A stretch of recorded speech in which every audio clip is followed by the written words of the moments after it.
Good morning students. हम लोगों ने अभी तक सेकंड चैप्टर में ग्रिफिथ का एक्सपेरिमेंट कर लिया था, जो कि हमें बताता है डीएनए, जिसने हमें बताया था कि ट्रांसफॉर्मेशन होती है, जेनेटिक मटेरियल में चेंज होता है। जो रफ टाइप का बैक्टीरिया है वो स्मूथ टाइप के बैक्टीरिया में ट्रांसफॉर्म हो जाता है।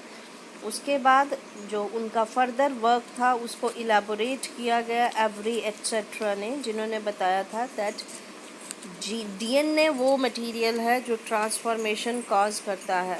तो that was the experiment of Griffith. आज हम इसके बाद सेकंड एक्सपेरिमेंट करेंगे। इम्पॉर्टेंट है, पेपर में आता है ये बेटा, कि जिससे पता चला कि DNA is the genetic material, और ये जो है that was done with the help of bacteriophage, and this was the experiment which was performed by Hershey and Chase in 1952.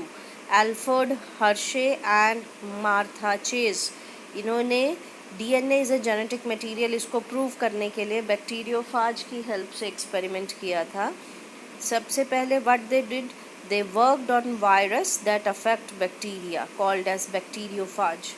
Bacteriophage को इन्होंने ग्रो किया। During the infection in the bacteriophage first attaches the bacterial wall. जब ये, आपको पता है bacteriophage का नीचे आपको डायग्राम भी बताया है। बैक्टीरियोफाज में क्या होता है, ये एक वायरस है जो बैक्टीरिया को किल करता है। इसमें टेल होती है, हेड पोर्शन होता है, हेड पोर्शन के अंदर डीएनए होता है।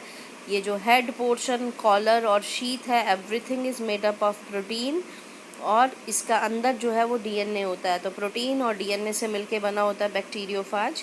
यहाँ पे साथ में इसकी लाइफ साइकिल दिखाई है बैक्टीरियोफाज की। जब बैक्टीरियोफाज वायरस को अफेक्ट करता है तो बैक्टीरियोफाज का सिर्फ डीएनए इसके अंदर जाता है, बाकी का सारा पोर्शन रह जाता है बाहर।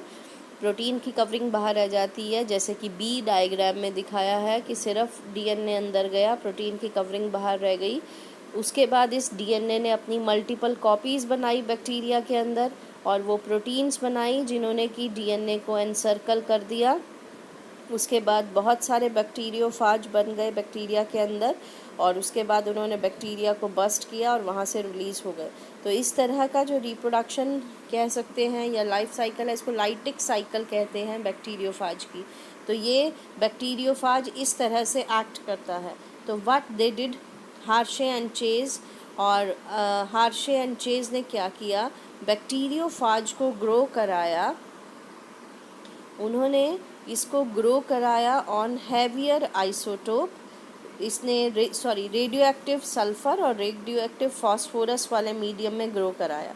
वायरस को मीडियम में ग्रो कराने का मतलब कि वायरस को ऐसे बैक्टीरिया के ऊपर ग्रो कराया जिसमें कि एक बैक्टीरिया में उसने रेडियो एक्टिव सल्फ़र डाली हुई थी और दूसरे बैक्टीरिया में उसने रेडियो एक्टिव फॉस्फोरस डाली हुई थी। तो जिसमें रेडियो एक्टिव सल्फ़र डाली थी उसमें वायरस की प्रोटीन सारी रेडियो एक्टिव हो गई, और जिसमें उसने फॉस्फोरस रेडियो एक्टिव डाली थी उसमें सारा का सारा डीएनए बैक्टीरिया का रेडियो एक्टिव हो गया, क्योंकि आपको पता है सल्फ़र प्रोटीन का हिस्सा है और फॉस्फोरस डीएनए का हिस्सा है। अब ये जो रेडियो एक्टिव सल्फ़र वाले बैक्टीरियोफाज था और रेडियो एक्टिव फॉस्फोरस वाले जो बैक्टीरियोफाज थे, इनको अटैक कराया गया बैक्टीरियाज़ के ऊपर। तो यहाँ पे सबसे पहले दिखाया है प्रोटीन कोटेड जो रेडियो एक्टिव थे सल्फ़र वाले, उनको बैक्टीरिया के ऊपर अटैक कराया।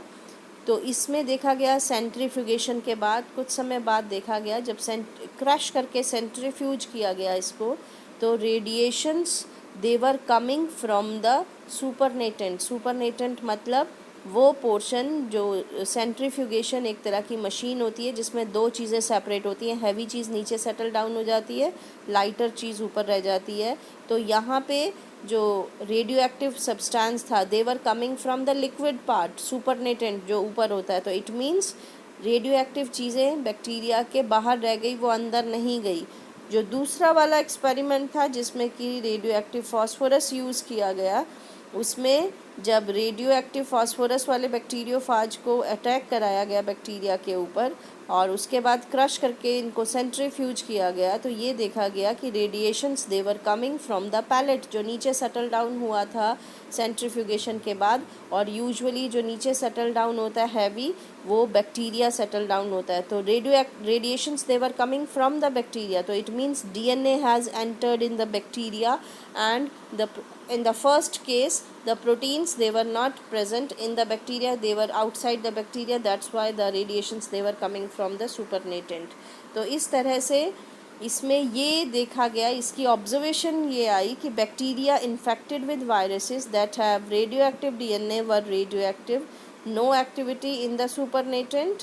Bacteria infected with virus with radioactive proteins were not radioactive, but radioactivity found in the supernatant। तो इससे पता चलता है कि DNA is the infecting agent that made bacteria radioactive, hence DNA is the genetic material not the protein। तो इससे ये conclusion निकला कि DNA है जो बैक्टीरियोफाज के अंदर एंटर करता है, बैक्टीरिया के अंदर एंटर करता है बैक्टीरियोफाज से, और ये जो है यही जेनेटिक मटेरियल है, ना कि कुछ और। तो ये दो एक्सपेरिमेंट बहुत इम्पॉर्टेंट है बेटा, पेपर में आते हैं, डायरेक्ट प्रूव है, जिससे कि हमें पता चला कि DNA is the genetic material.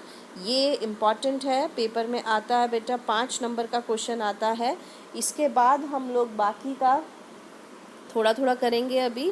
तो ये अगर नहीं समझ आता तो कल एक बार फिर मैं रिपीट कराऊंगी आपको। ओके बेटा।